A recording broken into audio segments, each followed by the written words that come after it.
You're listening to Thoughts by Seth. This episode contains discussions about suicide, self harm, and conversion therapy.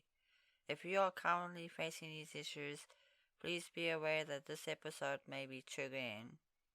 If you choose to listen, I encourage you to reach out to someone for support afterwards. Remember to take care of yourself. You're not alone. Hi there, I'm Weber. I'm 32 years old. Hi there, I'm Seth. In this video,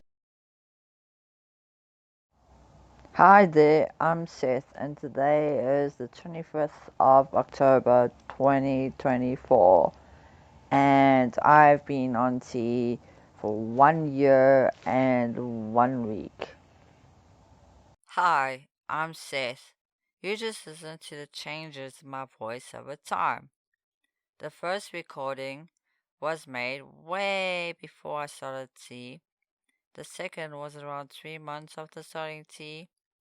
And the third was just recorded last month.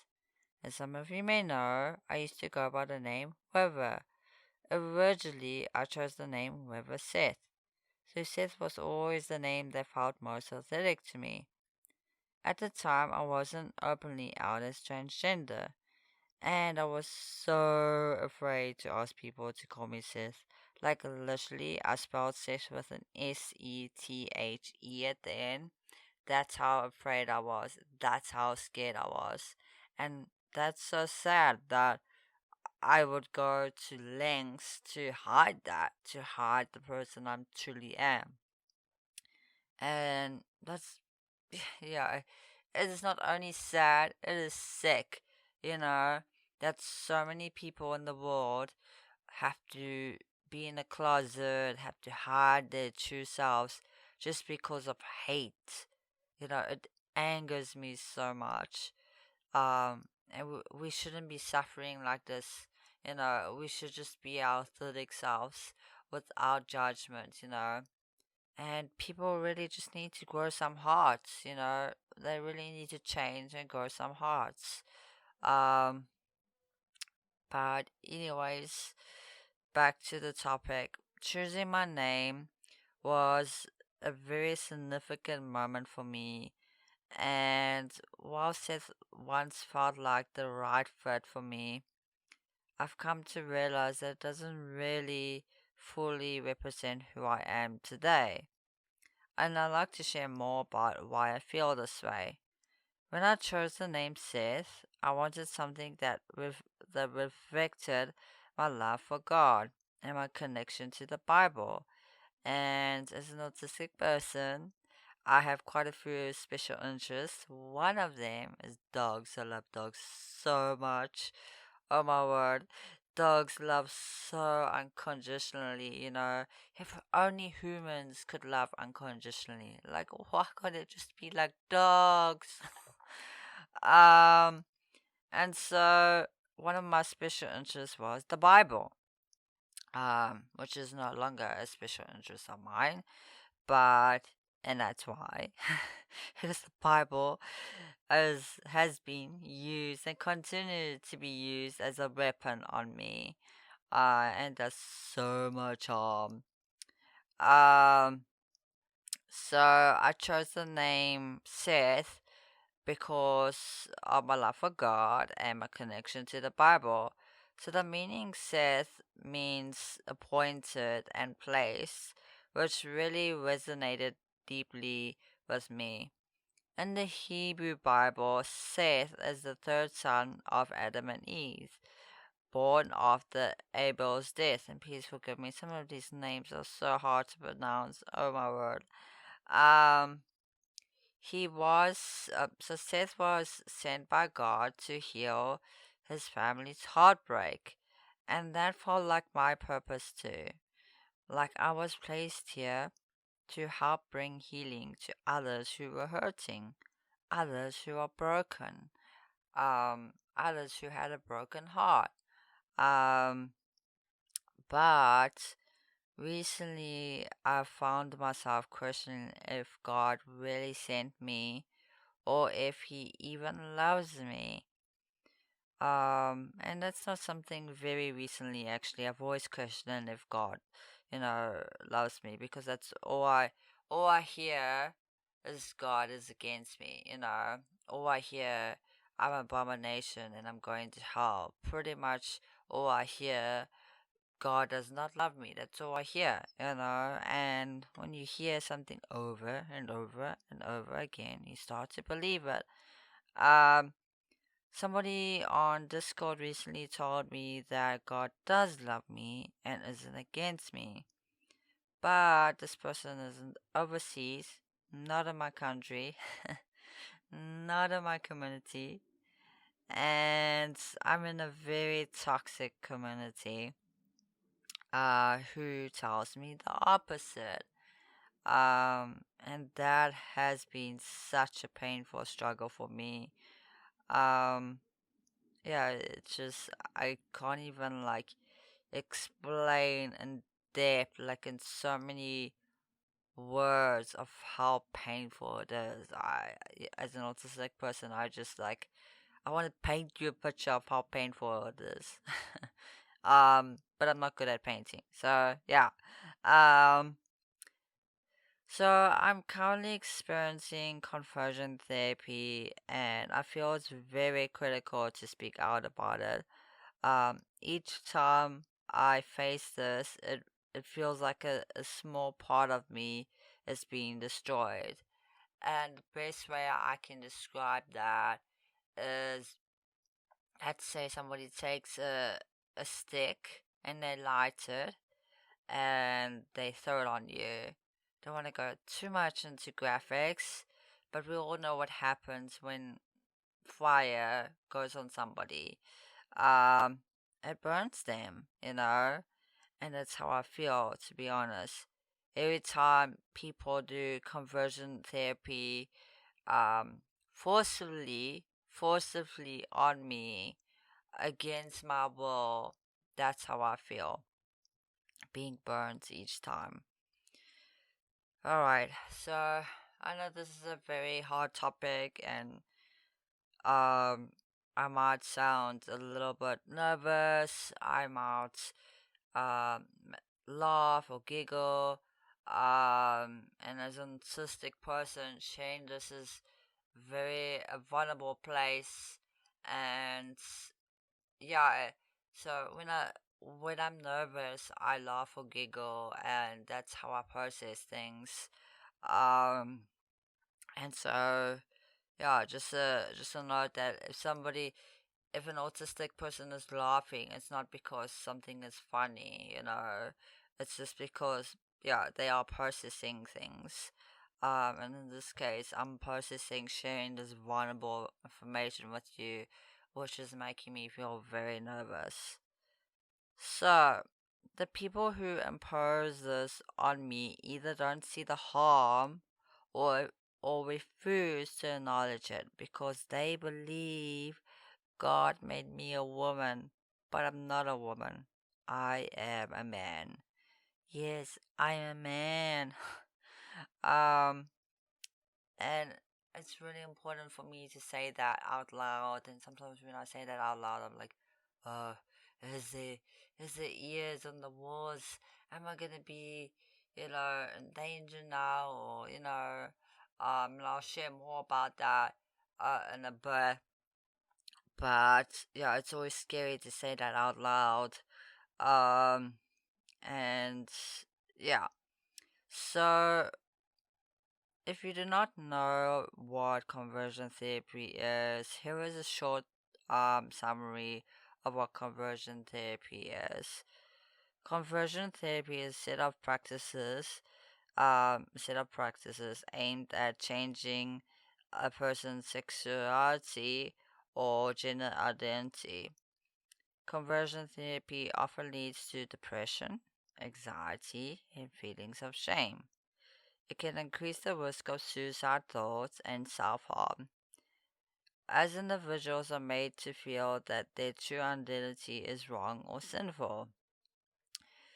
Where, where conversion therapy is framed as a religious or spiritual issue, it can cause profound spiritual harm, leaving individuals with a sense of isolation from their faith, guilt, or fear of internal damnation.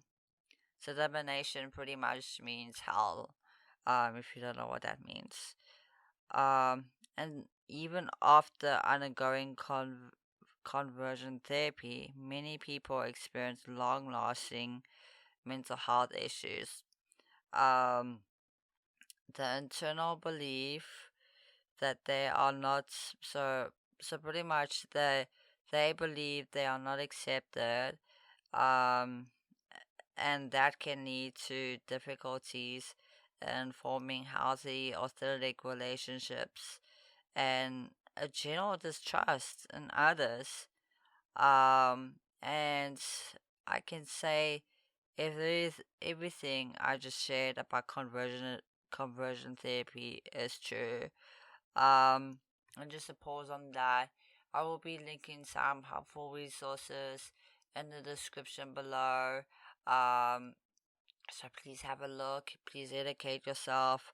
There'll be some information about conversion therapy as well. Please read that because it goes more into depth of what conversion therapy is.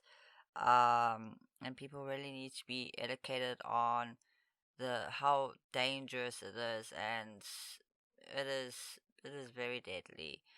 Um, so yeah, the the I'm losing my voice. I'm sorry. I've had to like pre-record, re-record, and like, oh no, that's not gonna work. Um, but yeah, everything that I shared is true. I'm broken. I have so much guilt, and the fear of going to hell is so real. And I have trust issues. Well, I have trust issues for a lot of reasons, but that doesn't help, you know. It makes it even worse. And I even struggle to trust myself. Um, and yeah, let me just take a breathe in. I can feel I'm very nervous sharing this. I can feel like I'm losing my words, and as autistic, when we are nervous, like we lose our words, and we struggle to talk. And so yeah, this is a very tough topic for me. Um, so as I shared, I have trust issues with myself. Like I can't trust myself. I'm afraid to. The anxiety I have whenever I make choices is too much to bear because I'm always asking myself, is this right?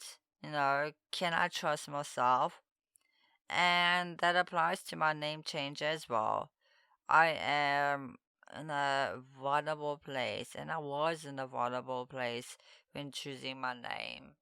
Um, and as a transgender man, I feel the need to really distance myself from Christianity as it no longer reflects my true identity. Like, if you really think about it, Christian Christianity, you know, it is so toxic. There's too many, I'm not saying all, there's just too many Christians out there that are evil. You know, they are evil. Um, and I cannot identify to that because I'm not evil, you know. Um, I'm full of love. I love people. I love helping people. I love animals. I love dogs. I love people too. Um, so yeah, it's not who I am. I just cannot identify to what they believe and to how they treat people. And again, not all Christians are like that, but a lot of Christians, especially in my community, I would say pretty much 99%, if not all, Christians in my community are like that. There's literally no LGBT church in our community. So, I did some more research about the name Seth. Actually, recently somebody mentioned, well, not recently, a while back, mentioned about this Egyptian god, Seth. So I was like, this is interesting. So I looked it up and came across Seth the Egyptian God, but it's spelled with an S-E-T. And at first glance, a lot of articles paint him as this god of chaos, storms, and violence, even referring to him as a trickster. The world viewed him as evil, but his followers did not view him as evil. And there's actually this beautiful article about him, which I'll link down in the description. And I really encourage you to read this article because when I was reading it, I was like, "Oh my word, this is so beautiful."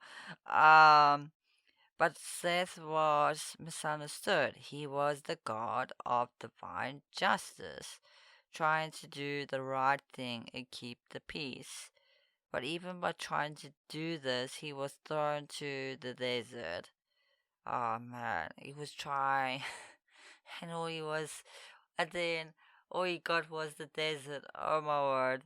Um, I feel I can relate to the name Seth, at least from this viewpoint. There's a lot of ugly things that I cannot relate to. But from this viewpoint, I can definitely relate to, and it helps me embrace my name change. I often feel that people look at me and see me as evil simply because I'm transgender. They might believe I'm causing chaos when in reality all I'm trying to do is live my authentic self and do what is right. Um, but doing what is right, the world calls me demon possessed and many other horrific things. But I'm none of those things. What hurts me the most is people I once cared for are among those who call me the devil just by being my true authentic self. And yeah, that really hurts me. I've lost so many people. I've seen people I care about become monsters. And it's just so scary. I realize my journey is a difficult one, and I have to be gentle with myself. I have to accept the things I cannot change and work on the things I can. Every journey is different, and choosing your name may have come easy for you, it may have been difficult for you, or you may even want to change your name, and it's totally okay. What is not okay is having people tell you who you are, who you should be, and how you should live your life. You choose to be yourself and you fight for that because you're worth fighting for. And I tell you this out of a place of knowing I'm worth fighting for. But some days are just so hard, and the battle seems to be too difficult to defeat. But I hold on to hope and the hope that one day things will be different. And I really like to think so, that things will be different. So before I wrap up, I'd like to make one more point. So it's interesting, and you will just pay very close attention to how I'm saying this. There's the sarcasm coming along my way, coming along your way. Uh, it's interesting. So many Christians hate transgender people and refuse to call us by our chosen names. Yet God gave people different names, and Jesus did the same in the Bible. Yep, that's what they did in the Bible. Several people underwent name changes in the Hebrew Bible, often, often showcasing a new identity, a mission, or divine purpose. And here are some key examples. So number one, Jacob to Israel. So Jacob was his name was changed to Israel. Genesis 32 verse 8. So after wrestling with God, Jacob's name is changed to Israel, meaning he who struggles with God, making his role as the father of the 12 tribes of Israel. That's quite interesting. So already, from the first book of the Hebrew Bible, there's a name change. Wow, that's so okay. Second one, Simon to Peter in Matthew 16:18.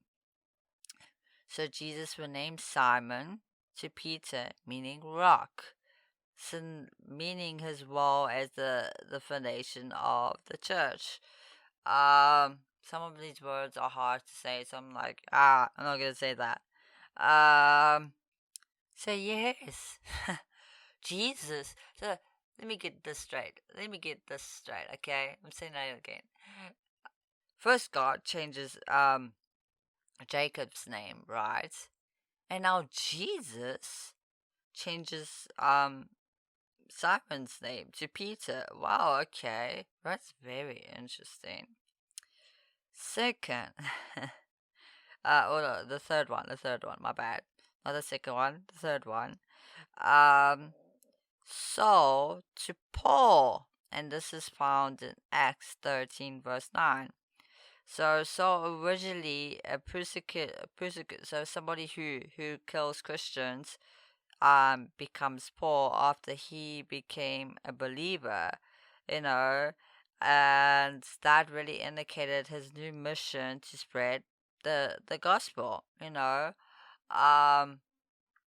These name changes in the Bible typically reflects a transformation in character, okay, and purpose and in destiny, as individuals are called by God to fulfill His purpose. It's just a pause there, you know. Oh wow, you know, the Bible has name changes. Oh, not so evil afterwards. Yeah, nope, none. We are not the evil ones. No, no, no, no. So, even when Christianity uses the Bible as a weapon to harm me, you know, they don't even know the Bible. You know, they know nothing about the Bible. Because if they did, oh, here it comes, here's the drum roll, they would know. So if Christians, okay, so if Christians knew the Bible, they would know God supports transgender people because God himself is transgender. Oops, there's the mic, dropping the mic. I'm Seth, and this is a wrap up today's episode. Remember, you are loved. Bye.